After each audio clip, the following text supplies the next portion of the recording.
1차, 2차, 3차에 걸쳐서 선교 여행을 떠나게 되는데 여러 도시를 돌아다니지 않았겠습니까? 그 여러 도시 가운데 가장 관심과 애착을 느끼는 도시가 하나 있었어요. 그곳이 어딘가 하면 바로 에베소라고 하는 도시입니다. 지금 터키 땅에 있습니다. 그 에베소에 가장 그 애착과 관심이 많이 쏟아졌던 곳이에요. 그래서 그 어느 지역보다도 가장 많은 시간을 할애해 가지고 그 에베소 지역의 복음화를 위해서 굉장히 애를 썼습니다. 3년이나 머물면서 그 선교를 했었어요. 그런 에베소라고 하는 곳인데, 그럼 에베소라고 하는 이곳에서 사도 바울이 선교할 때에 복음 전파를 할 때에 어디에다 어떻게 했느냐, 굉장히 중요한 가르침인데요. 우리 오늘 본문에 볼까 하면 8절에 보면 강론하며 건면하되 라고, 이 말을 강론과 건면을 합치면은 이것은 전파를 할 수도 있고 설교라고 할 수 있습니다. 자, 그래서 이것을 프리칭, 영어로 하면 유식한 말로 하면 프리칭이라는 얘기예요. 그리고 또 9절에 볼 것 같으면 제자들을 따로 세우고 두른노 서원에서 날마다 강론했다. 제자들을 모아가지고 맨날 강론을 했다라고 했습니다. 이것은 바로 티칭, 교육이라고 할 수 있는 가르침이다. 티칭을 했다. 그리고 그 뒤에 12절에 가서 볼 것 같으면 손수건이나 앞치마를 병든 사람에게 얹으면 병이 떠나고 악기도 떠나더라고 했습니다. 병든 자를 고쳐서요, 힐링입니다. 치유. 그래서 전파와 교육과 고침, 치유, 이 세 가지 사역이 에베소에서 사도 바울의 사역의 대표적인 사역이라고 할 수 있는데, 그런데 이것은 바로 예수님의 사역과 이 땅에 계실 때 예수님이 하신 사역과 너무나 똑같은 거예요.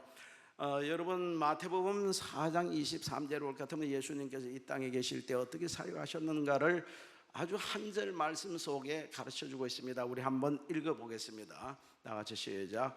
예수께서 온 갈릴리로 두루다니사 그들의 회당에서 가르치시며 천국 복음을 전파하시며 백성 중에 모든 병과 모든 약한 것을 고치시니. 그냥 더 봐요.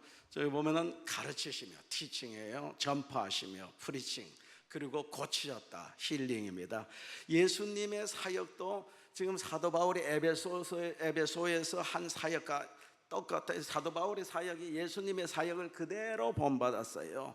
티칭, 프리칭, 힐링, 가르치고 전파하고 고치시는 이 세 가지 사역이 바로 예수님이 이 땅에서의 사역이셨고, 그리고 또 사도 바울이 에베소에서 3년 동안 머물면서 했던 사역인데, 이것이 바로 오늘 성도들의 사역이 되어야 되는 것이고 특별히 목회자들의 사역이 되어야 된다고 생각이 됩니다.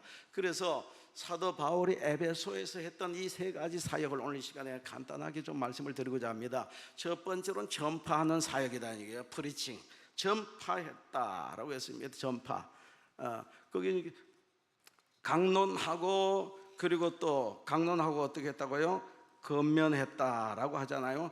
이 두 가지를, 강론과 건면을 합친다라면 이것은 바로 설교라고 할 수 있습니다. 강론을 하고 건면을 했다. 이 두 개를 합치면은 설교라고 할 수 있는데, 이것이 바로 영어로 말하면 프리칭, 전파입니다. 헬라 말은 케르소라고 하는 이 말은 전파한다, 선포한다, 외친다 라는 그런 뜻이 있어요. 그래서 사도 바울이 첫째 사역이 뭐냐? 외쳤습니다. 설교했습니다. 어디서? 석 달 동안 8절에 볼 것 같으면은 어디서요? 회당에서 그들에게 강론하고 건면했다. 이 두 가지를 합쳐서 설교했다, 외쳤다는 얘기입니다. 그들에게 설교를 했습니다. 설교라고 하는 것은 바로 이 본문을 그대로 해석을 하고, 본문 텍스트를 해석을 하고, 그리고 그 정황, 그 어떤 정황 속에서 이런 말씀이 나오게 됐는가, 상황, 그때 이 말씀을 하게 된 배경, 정황들을 합쳐가지고 이것이 무엇을 의미하는 것이라는 것을 본문을 바로 해석할 뿐만 아니라 그것을 상황, 삶의 상황 속에 적용을 시키는 거죠. 특히 2000년, 3000년이 지난 오늘이라고 하는 이 현실, 이 상황 속에서 이 말씀이 우리에게 어떤 무엇을 요구하는 것인가 적용시키는 것이죠.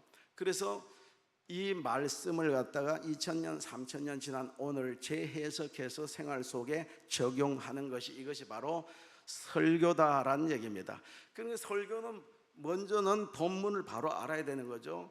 본문을 갖다가 정확하게 해석을 해. 어떤 상황 속에서, 어떤 정황 속에서 이런 말씀을 하게 되었는지, 이 말씀의 의미가 뭔지 그것이 분명히 나와야 되는 것이고, 그럼 그 말씀이 2000년, 3000년이 지난 오늘이라고 하는 이 상황 속에 무엇을 말하는 것인가, 오늘이라는 상황 속에 적용을 시키는 거예요.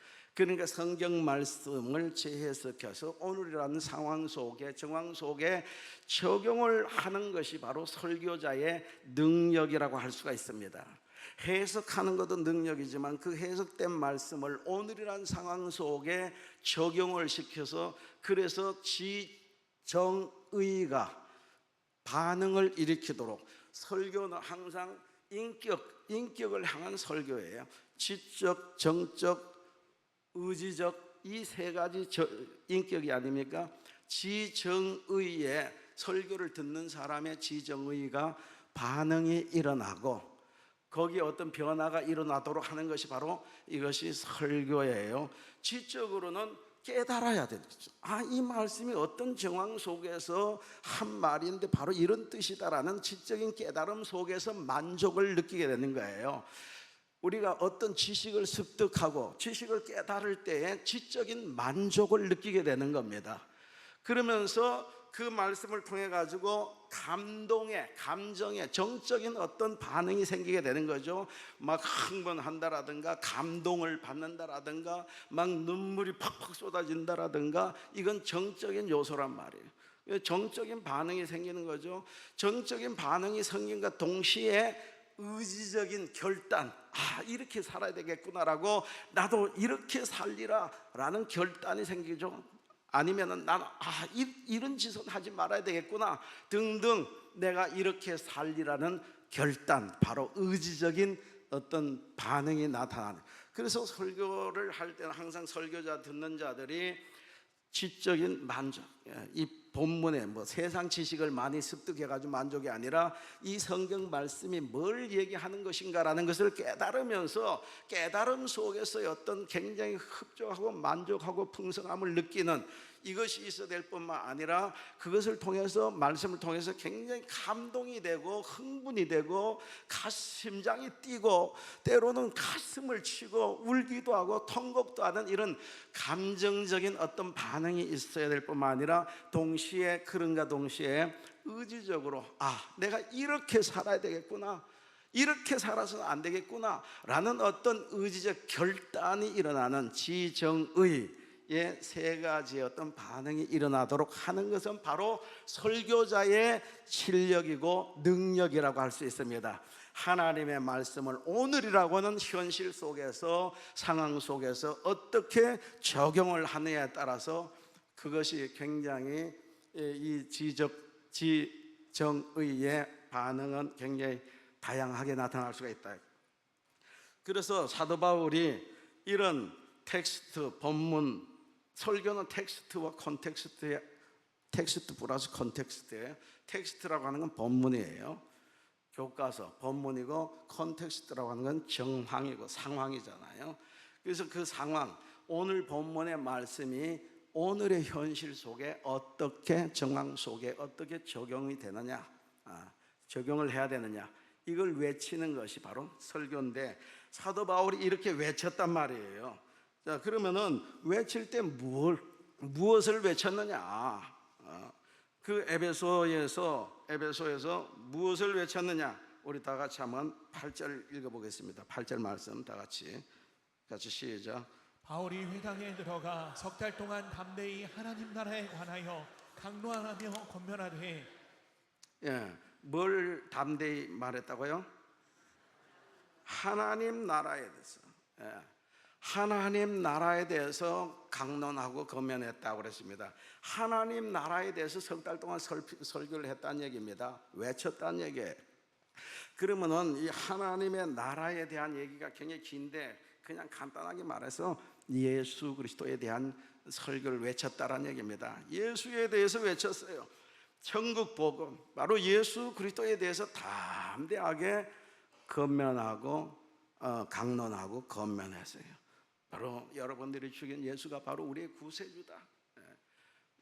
여러분들이 바로 무지해서 죽였다. 사도행전 2장에 나오는 그 베드로의 설교라든가 스데반 설교라든가 그런 유의 설교를 했겠죠. 그러므로 여러분 회개하고 예수를 믿어야 된다. 이렇게 천국 복음을 외친 거예요. 외쳤어요. 그러면은 외쳤을 때의 그들의 반응이 어땠는가? 우리 다 같이 한번 9절 한번 읽어보겠습니다. 9절 말씀 다 같이 시작. 어떤 사람들은 마음이 굳어 순종하지 않고 우리 앞에서 이 돌을 비방하거늘 바울이 그들을 떠나 제자들을 따로 세우고 두란노 서원에서 날마다 강론하니라. 어떤 사람들이 이 사도 바울의 설교를 듣고 마음이 어떻게 됐어요? 굳어졌다고 그랬습니다. 그리고 순종하지 않고 무리 앞에서도 오히려 바울이 전하는 도를, 천국 복음을 비방하는 겁니다. 바울을 비방하고 복음 그 내용, 설교 내용을 비방하고 비난하고. 여러분 이걸 볼 때에 저는 굉장히 위로를 받습니다. 여러분 사도 바울이 누굽니까? 사도 바울은 세상에서 제일 위대한 선교사고 또 목회자고 설교자고 신학자예요. 그럼 바울의 설교가 얼마나 완벽하고 얼마나 파워풀하고 얼마나 대단한 설교였겠느냐 이거예요.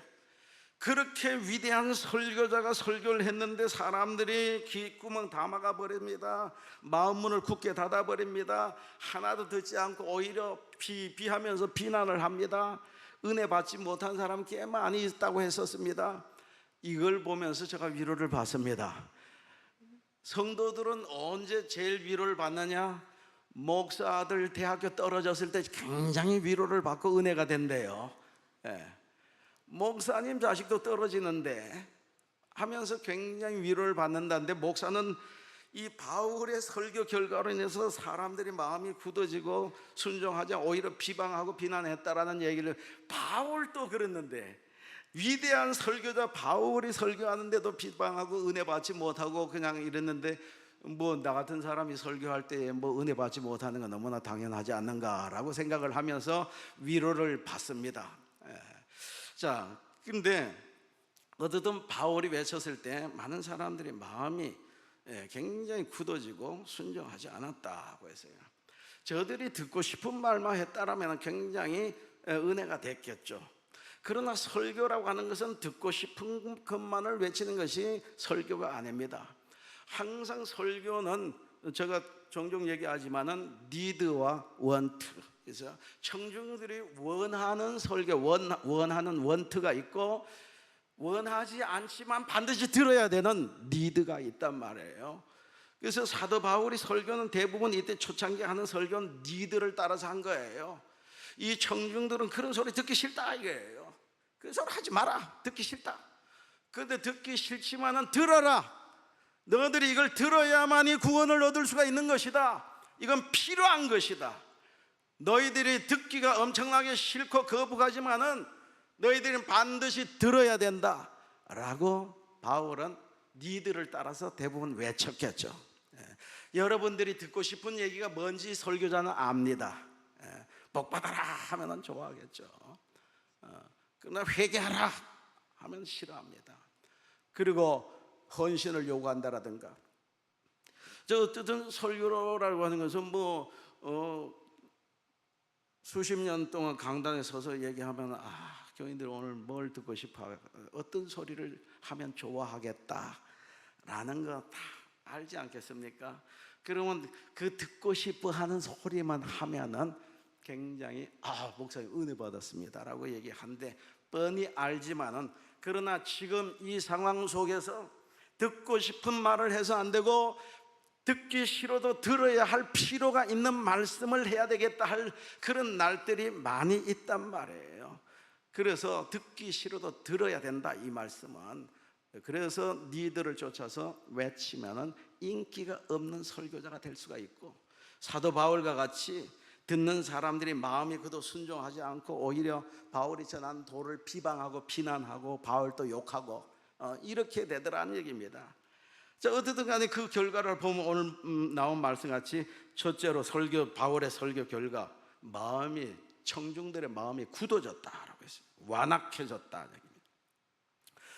여러분 마태복음 13장에 볼 것 같으면은 거기에 씨 뿌리는 비유가 나오지 않습니까? 길가에 뿌려진 씨앗, 뺀들뺀들한 그 길가에 뿌려진 씨앗이 땡글땡글 굴다가 새들이 와서 쪼아먹어 버려서 아무 열매도 거둘 수 없게 됐듯이, 그렇듯이 말씀을 듣고 마음이 굉장히 완악해지는 사람들이 있습니다.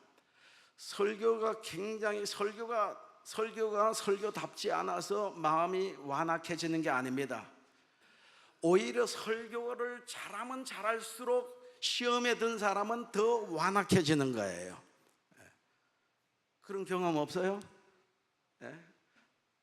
설교자가 정말 설교를 잘하면 잘할수록 점점 더 마음이 굳어지고 점점 시험이 깊어지는 경우들이 있어요. 시험에 빠진 사람들이 시험에 빠져 그 말씀을 듣고 내가 잘못했구나 이렇게 깨달으면 참 좋겠는데, 대부분 보면 시험에 깊이 빠진 사람들이 설교를 들으면서 목사가 설교를 정말 은혜스럽게 하면은 그 은혜스러운 설교 때문에 더 깊이 시험에 빠져 들어가는 거예요. 누가 그렇게 하냐? 바로 사탄이 그렇게 역사하는 겁니다. 여러분 거기 쏙지 마시길 바랍니다. 내가 이러면 안 되지, 내가 완전히 사탄에 사로잡혔구나, 그거 깨달아야 되는데 이게 내 마음이지라고 생각하면 그 사람은 사탄에 항상 벗어날 길이 없어요. 그리고 최악의 경우가 어떤 경우냐? 여러분 신앙생활 하면서 시험에 빠질 수도 있지 않겠습니까? 시험에 들어 빠질 수도 있습니다. 그런데 목사와 관련해가지고 시험 빠진 사람은 헤어나기가 굉장히 어렵습니다. 다른 이유로 인해서 아니면 다른 사람과 관련해서 다른 어떤 일로 인해서 시험에 빠진다라면은 목사님의 은혜로운 설교를 듣고 이래서는 안 되구나라고 깨달을 수가 있는데, 말씀을 듣고 깨달을 수가 있는데, 그런데 내가 듣는 그 설교를 외치는 목사와 나와의 관계가 삐뚤어지고 거기에 상처를 받고 뒤틀려 있는 사람은요, 원천적으로 그 목사가 하는 설교에 대해서, 말씀에 대해서 마음문이 닫혀버립니다. 마음문이 닫혀버리니까 원천적인 내가 시험에서 헤어나올 수 있는 그 파워를 주고 힘을 주고 할 수 있는 그 모든 은혜가 차단이 되어버리는 거예요. 말씀이 안 들어오는 겁니다. 말씀을 듣고 내가 은혜를 받고 그리고 그 모든 그 시험에서 벗어나야 되는데, 말씀을 전하는 자와 나와의 관계가 뒤틀려가지고 시험에 깊이 빠졌다라면은 천사의 말을 한다 할지라도 그 말씀을 통해 가지고 내가 시험에서 벗어날 수 있는 게 아니에요. 천사의 말을 해도 은혜가 안 돼요. 그래서 가장 비참한 시험이 뭔가 하면은 말씀을 증거하는 목회자와 내가 뒤틀려서 시험에 빠졌을 때 그 시험은 가장 오래 갑니다. 왜? 말씀이 내 시험을 치유할 수 있는 그것은 바로 말씀인데, 말씀이 원천적으로 차단이 되어버렸거든요. 그러니까 고쳐지기가 굉장히 어려운 거예요. 여러분 시험이 들더라도 목사와 관련해서 시험에 들지 않기를 위해서 여러분 기도하시기 바랍니다.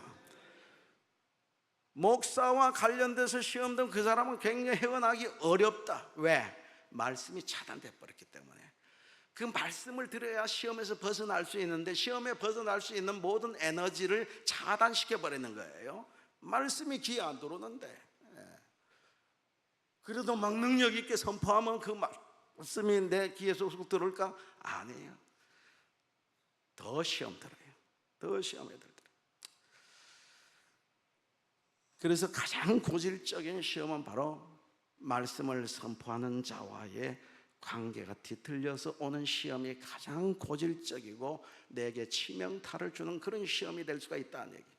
그래서 어떻게 해서든 여기서 벗어나기 위해서는 몇몇차 금식 기도를 하든지 산에 가서 울부짖든지 아니면은 당사자와 만나가지고 맨날 며칠을 가장 깊은 토론을 해서 그 모든 오해와 모든 것에서 벗어나든지 이런 어떤 역사가 있어야지 그냥 있으면은 그 시험이 벗어나기가 굉장히 어렵습니다.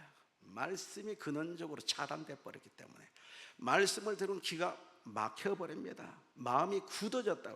지금 사도 바울이 저 선포할 때 전부 다 마음이 굳어졌어요. 대부분 사람들.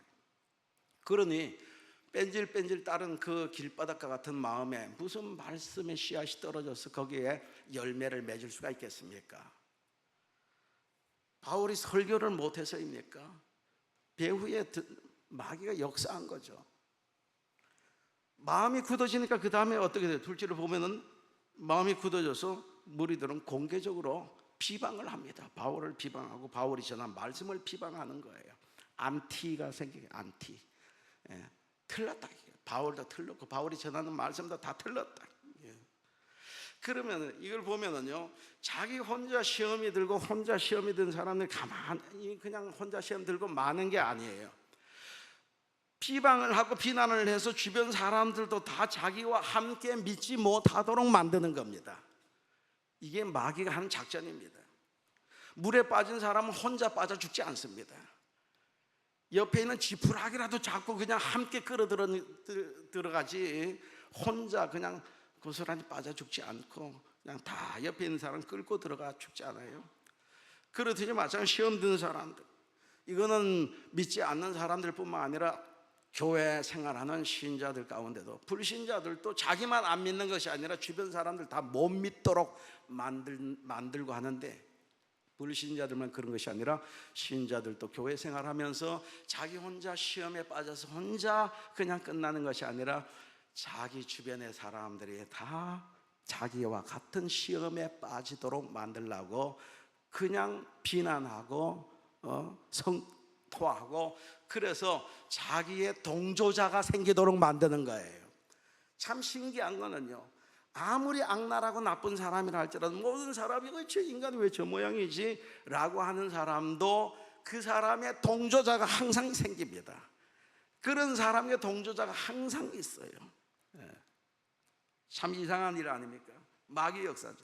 어쨌든 간에 이렇게 더러는 은혜를 받는데 대부분 사람들이 은혜를 받지 못하고 마음이 굳을 대로 굳어가지고 사도 바울이 석 달 동안 외쳤지만은 전부 다 비난하고 비방하고 마음이 완악해지고, 그러니까 사도 바울은 특단의 용단을 내리게 됩니다. 선교 전략을 바꾸게 되는 거예요. 석 달 동안 해당에서 선포하고 외치던 그 방법을 바꿔서 이제는 티칭으로 들어가는 거예요. 교육으로 들어가는 겁니다. 티칭한다. 우리 다 같이 한번 9절을 다시 한번 읽어보겠습니다. 9절 말씀 다 같이 한번 읽어보겠어요. 시작.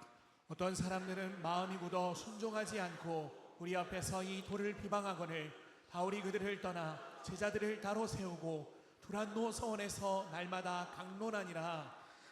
불특정 다수를 향해서 외치는 이 방법은 이게 안 되겠다.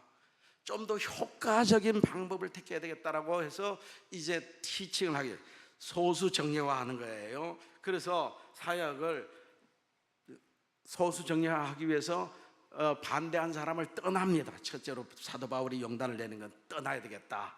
그래서 그들을 떠나 3개월 동안 목이 터져라고 아무리 외쳐도 듣지도 않고 마음은 꼭꼭 닫고 귀 다 막아버리고 비난하고 이렇게 하는 사람들, 내가 이 반대와 비방하는 사람들과 싸울 시간이 없다. 저 사람들하고 맨날 싸우고 있을 것이 아니라 내가 새로운 일을 하리라 하고 새로운 방법을 모색하는 것입니다. 여러분, 어떤 이는 보면은 반대하는 일에 투쟁하느라고 전 생애를 바치는 사람이 있습니다. 저는 그건 참 비효율적인 인생을 산다라고 생각이 됩니다. 투쟁을 위해서 온 생애를 다 바치는 사람, 물론 투쟁을 해야 될 땐 투쟁을 해야 되겠죠. 그 투쟁 자체가 나쁘다는 것이 아니라 투쟁을 위한 투쟁을 하면서 온 생애를 바치는 사람들이 있는데, 여러분 투쟁보다 새로운 일을 시작하시기를 주의 이름으로 부탁을 드립니다. 새로운 일을 하리라. 하나님께서 맡겨주는 새로운 일을 해야 되는데 맨날 반대만 하는 거예요. 맨날 투쟁하고 머리 돌리고 반대하고 투쟁하고 그거 하느라고 온 세월 다 보낸 사람들이 있는데, 여러분 투쟁을 위한 일보다가 새로운 일을 하시기를 주의 이름으로 부탁합니다. 사도 바울은 석 달 동안 씨름하면서 외치다가 이건 아니다, 조용히 떠나기로 결정을 합니다.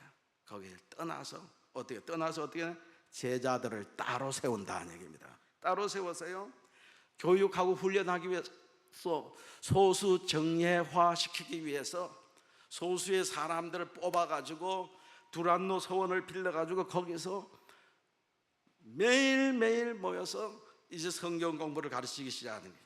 구별된 사람, 헌신된 사람, 그리고 한 생애를 온전히 주를 위해서 바치겠다라고 결단하는 이런 사람을 통해서 하나님께서는 세상을 변화시키는 것이지, 이런 아무 의식이 없는, 이것도 하고 저것도 하고 아무 의식 없이 살아가는 그런 사람을 통해서 변화시키는 것이 아니더라는 얘기예요. 헌신된 사람, 구별된 사람, 내 한 생에 내 젊음을 바칠 수 있는 사람, 사도 바울은 그런 사람 소수를 선택을 했습니다. 그래서 선택을 해가지고 교육을 하기 시작하는 겁니다. 내 인생이 두 개라면은 한 인생은 세상을 위해서도 살고 또 한 인생은 주를 위해서도 살아보고 이렇게 할 수가 있겠지만은, 그러나 우리 인생이 두 개가 아니라 뭐예요? 몇 개예요? 백원사님 몇 개예요? 예? 우리 인생이 몇 개예요? 하나예요. 그게 꽤 어렵네. 내 이 한 인생, 한 번 왔다가 한 번 살고 가는 인생을 주를 위해서 헌신하겠다라는 이런 사람을 선택해가지고, 소망교회 곽선희 목사님의 후임으로 오셨던 김지철 목사님이 계십니다. 이번에 간증이, 이분이 서울 상대 나왔어요. 대학교 다니다 은혜를 받고 신학교를 가서 내가 목사가 돼야 되겠다라는 이런 생각이 드는 겁니다. 그래서 집에 와가지고 부모님인데 나는 이제 졸업하고 대학교 졸업하고 목사가 되겠습니다. 깜짝 놀라가지고 부모님들이 네가 왜 목사가 되느냐, 너는 그냥 장로 돼가지고 교회 잘 섬겨라, 그렇게 부모님들이 적극적으로 반대하면, 신학교 가는 걸 반대하면서, 그때 목사님이 어머니인데, 어머니, 저 어머니 사랑하는 거 알죠? 내 인생이 두 개라서, 두 개라면 내가 어머님의 요구대로 어머님의 원을 따라서 한 인생은 그렇게 살아보고 장로로 그냥 세상에서 돈 벌면서 섬기면서 이렇게 살고, 또 한 인생은 내가 하고 싶은 주님을 위해서 바치면서 내 인생 바치면서 살겠는데, 내 인생은 하나밖에 없습니다. 그러니 하나밖에 없는 인생, 나는 주님을 위해서 바치고 싶습니다 라고 하니까 어머니가 대성통곡을 하면서, 하나님 너무하십니다. 내 남편도 일찌감치 빼앗아가더니 내 아들까지 빼앗아가시는 것입니까? 하면서 통곡을 했다고 그랬는데, 어떻든 이 목사님이 정말 세상적인 모든 조건 다 갖췄죠. 서울 상대 나와서 뭐 앞이 열리지 않았겠습니까? 그러나 다 포기하고 신학교 가서 목사가 되었어요. 이런 내 한 인생을, 내 한 생애를 주를 위해서 헌신하겠다라는 이런 사람을 통해 가지고 하나님께서는 세상을 변화시킨 줄로 믿습니다. 그분이 서울 상대를 나왔기 때문에, 똑똑하기 때문에 변화시키는 것이 아니라 내 한 인생을 주를 위해서 드리겠다라는 이런 헌신을 다짐하고 결단하고 그 길 자신을 바치겠다라는 이런 사람을 들어서 하나님은 쓰시는 것이죠. 믿습니까? 그가 어느 학교에 나왔든 똑똑하든 똑똑하지 못하든 자기 자신을 온전히 주를 위해서 바치겠다는 사람, 그래서 이런 사람을 소수를 뽑아서 이제 훈련을 시켰어요. 어떻게 시키느냐? 날마다 이제 두란노 서원에서 성경을 가르치는 것입니다. 두란노 서원은 일종의 아카데미, 신학교라고도 할 수가 있어요. 어떤 사본에 볼까 하면은 오전 11시에서부터 오후 4시까지 5시간 동안 매일매일 5시간 동안 2년 동안 두렵나 소원에서 이제 성경 공부를 가르치는 거예요. 이 시간은 어떻게 빌릴 수가 있었는가? 터키에 여러분 가보면 이해가 됩니다. 이 시간은 바로 오침 시간입니다. 오침 시간이기 때문에 이 시간은 다 문 닫습니다. 문 닫는 그 시간에 우리 좀 빌려주세요. 그래서 이 모든 사람들이 문 닫고 쉬는 이 시간에 두란노 서원, 가장 좋은 그 서원을 빌려가지고 거기서 성경 공부를 매일매일 가르친 거예요. 4시간, 5시간씩. 여러분, 세상에 우리가 변화가 쉽게 되는 게 아닙니다. 세상에 매 일주일 내내 세상을 접하고 살다가 퇴근해가지고 그것도 부족해가지고 또 세상에 모든 걸 그냥 다 사조를 그대로 또 TV 앞에 앉아가지고 3시간, 4시간 받아들이고 이렇게 하면서 어떻게 사람이 변화가 될 수가 있겠습니까? 하루 종일 세상 접하고 살다가 집에 와서 또 세상의 사조를 무방비로 그냥 세상 사조 다 받아들이고 일주일 내내 이렇게 살다가 주일날 하루 나와가지고 그것도 1시간 앉아서 반원 졸다가 이렇게 가면서 무슨 그 사람 변화가 되겠어요? 안 됩니다. 매일매일 하나님의 말씀으로 우리 머리끝에서 발끝까지 세탁이 돼야 될 줄로 믿습니다. 세탁이 말씀으로 세탁이 돼야 되죠. 제자들은 맨날 나와서 이런 훈련을 받았어요. 하루 4시간, 5시간씩. 우리 성령교회 성도 여러분들도 그렇게 되시길 축원합니다. 새벽마다 나와서 말씀을 듣고 기도하고 그래야 조금 바뀔 말똥한 겁니다. 그래도 잘 안 바뀌는데 뭐 교회하고 일주일 내내 담쌓고 살다가 뭐 1시간 삐끔 나와가지고 그냥 뭐 그것도 그냥 반은 졸고 그냥 반은 여행 떠나고 머릿속에서 여행 떠나고 그렇게 하고 뭔 변화가 일어나겠어요? 이렇게 했더니 어떤 변화가 일어나느냐? 다 같이 한번 10절 읽어보겠습니다. 10절 말씀 다 같이 시작. 주의 동안 이같이 하니 아시아에 사는 자는 유대인이나 헬라인이나 아멘. 성교가 이루어진 겁니다. 그래서 그 소아시아 일대, 지금으로 말하면 터키 땅 그 일대에 많은 교회들이 에베소 교회를 중심으로 해가지고 많은 교회가 생기게 되죠. 골로새 교회, 라오디게아 교회, 히에라볼리 교회, 서머나 교회, 버가모 교회, 빌라델비아 교회, 두아디라 교회. 이거 바울이 세운 교회가 아닙니다. 바울이 전도회가 세운 교회가 아니고 바로 이 두란노 서원에서 제자 훈련 받은 그 제자들이 나가서 복음을 전해가지고 교회를 막 세운 거예요. 그러니 사도 바울이 혼자 했다는 교회 몇 개 못 세웠을 텐데 두란노 서원에서 거기서 집중적으로 소수 정예화하는 성경 공부를 통해서 그들이 은혜를 받고 깨닫고 나가가지고 복음을 전파하면서 그야말로 소아시아 일대가 복음화되는 놀라운 역사가 일어났다. 할렐루야.